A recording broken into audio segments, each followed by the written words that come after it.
Greater ఎన్నికలను ప్రతిష్టాత్మకంగా తీసుకున్న టీఆర్ఎస్ పరేడ్ గ్రౌండ్స్ లో భారీ బహిరంగ సభ ద్వారా సత్తా చాటేందుకు సిద్ధమైంది. ఫిబ్రవరి 2వ తేదీన జరిగే ఎన్నికల్లో టీఆర్ఎస్ ను గెలిపిస్తే హైదరాబాద్ ను విశ్వనగరంగా మారుస్తామని అంటుంది టీఆర్ఎస్. ఈ సభలో సీఎం కేసీఆర్ కూడా పాల్గొనున్నారు. ఆయన ఏం చెబుతారన్నది ఆసక్తికరంగా మారింది. ఇప్పటికే పరేడ్ గ్రౌండ్స్ గులాబీమయమైపోయింది. అక్కడ తాజా పరిస్థితిని మా ప్రతినిధి చారి మనకు అందిస్తారు. Chari, over to you. Parade ground ఇప్పటికే ఏర్పాట్లన్నీ ముమ్మరమయ్యాయి. ఇప్పటికే అటు పోలీస్ యంత్రాంగం కూడా పూర్తి స్థాయిలో భద్రతా చర్యలు చేపట్టింది. ఇప్పుడిప్పుడే ఈ పరేడ్ గ్రౌండ్ కి ఇప్పుడిప్పుడే భారీగా కార్యకర్తలు చేరుకుంటున్నటువంటి పరిస్థితి కనబడుతుంది. టీఆర్ఎస్ గ్రేటర్ ఎన్నికల్ని చాలా ప్రతిష్టాత్మకంగా తీసుకున్నటువంటి నేపథ్యంలో అటు డివిజన్ల వారీగా కూడా జనాన్ని సమీకరించాలని చెప్పేసి పార్టీ నిర్ణయించింది. ఈ మేరకు ప్రతి డివిజన్ లో నుంచి సుమారు 4 నుంచి 5,000 వరకు ప్రజల్ని పరేడ్ గ్రౌండ్ కి తరలించాలని చెప్పేసి నిర్ణయించారు. సుమారు ఈ గ్రౌండ్ కెపాసిటీ కంటే ఎక్కువ మందిని సమీకరించాలని చెప్పేసి ఒక సమీకరించి ఆ గ్రేటర్ ఓటర్లకు ఒక సంకేతాన్ని టీఆర్ఎస్ వైపు ప్రజలు ఉన్నారు అనే ఒక సంకేతాన్ని పంపించాలనుకుంటుంది. ఇప్పటికే ఈ వేదిక పరేడ్ గ్రౌండ్ వైపుకి అటు పార్టీలోని కీలకమైనటువంటి నేతలంతా చేరుకుంటున్నటువంటి పరిస్థితి కనపడుతుంది. అయితే పరేడ్ గ్రౌండ్లో ప్రధాన వేదికతో పాటు మరో 2 వేదికల్ని కూడా ఏర్పాటు చేశారు. ప్రస్తుతం మనం చూస్తున్నాం ప్రధాన వేదిక కేసీఆర్ గ్రేటర్ ఓటర్లను ఉద్దేశించి ఈ వేదిక నుంచి ప్రసంగించబోతున్నారు.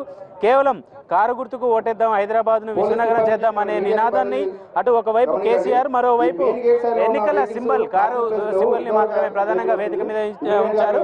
దీంతో పాటు ఈ వేదిక మీదకి వచ్చే వాళ్ళని కూడా 165 మందిని ఈ వేదిక మీదకి పిలవాలని చెప్పేశారు. ఎవరెవరైతే పిలవాలో వారి ఫోటోలు, వారి డిజిగ్నేషన్ కి సంబంధించినటువంటి ఒక పత్రాన్ని కూడా పోలీసు యంత్రాంగానికి ఇప్పటికే అందించారు.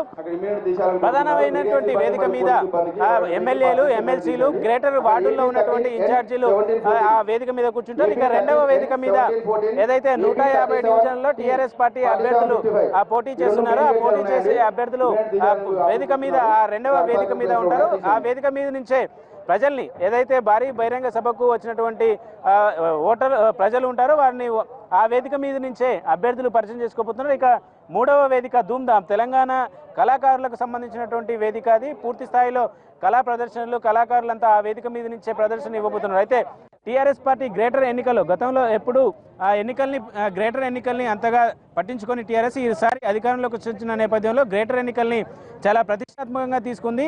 గ్రేటర్ పీఠం మాదే అంటూ ఇప్పటికే తను ధీమా వ్యక్తం చేసినటువంటి నేపథ్యంలో ఈరోజు బహిరంగ సభలో సీఎం ఎలాంటి అంశాలను ఇక్కడికి వచ్చే సభకు వచ్చినటువంటి ప్రజలకు చెప్పబోతున్నారు, ఏ అంశాల మీద ఎక్కువ ఫోకస్ చేయబోతున్నారు అనే దాని మీద కొంత ఉత్కంఠ నెలకొన్నటువంటి పరిస్థితి కనపడుతుంది. ఇప్పటికే టీఆర్ఎస్ ప్రభుత్వం ప్రవేశపెట్టినటువంటి డబుల్ బెడ్రూమ్ స్కీమ్ పూర్తి స్థాయిలో క్షేత్రస్థాయికి వెళ్ళిందనే అభిప్రాయంతో టీఆర్ఎస్ ఉంది. దీంతో పాటు ఎలాంటి పథకాలని ఇంటింటికి నీరు కావచ్చు, మిగిలిన అంశాలన్నిటికీ సంబంధించినటువంటి ఒక దిశానిర్దేశాన్ని పార్టీ నాయకులతో పాటు ఇక్కడికి వచ్చేటువంటి గ్రేటర్ ఓటర్లకు కూడా సీఎం కేసీఆర్ దిశానిర్దేశం చేయబోతున్నారు. మొత్తానికి మరి కాసేపట్లో ముఖ్యమైనటువంటి నాయకులు, మంత్రులు వీళ్ళంతా సభా వేదిక మీదకి వచ్చే అవకాశం కనబడుతుంది. సుమారు 5-5:30 ప్రాంతంలో సీఎం కేసీఆర్ తన క్యాంప్ కార్యాలయం నుంచి బయలుదేరి ఇక్కడికి చేరుకునే అవకాశాలు కనబడుతున్నాయి. ఇప్పుడిప్పుడే వివిధ ప్రాంతాల నుంచి వస్తున్నటువంటి కార్యకర్తలంతా ఇప్పుడిప్పుడే పరేడ్ గ్రౌండ్ కు చేరుకుంటున్నటువంటి పరిస్థితి కనబడుతుంది. ఇది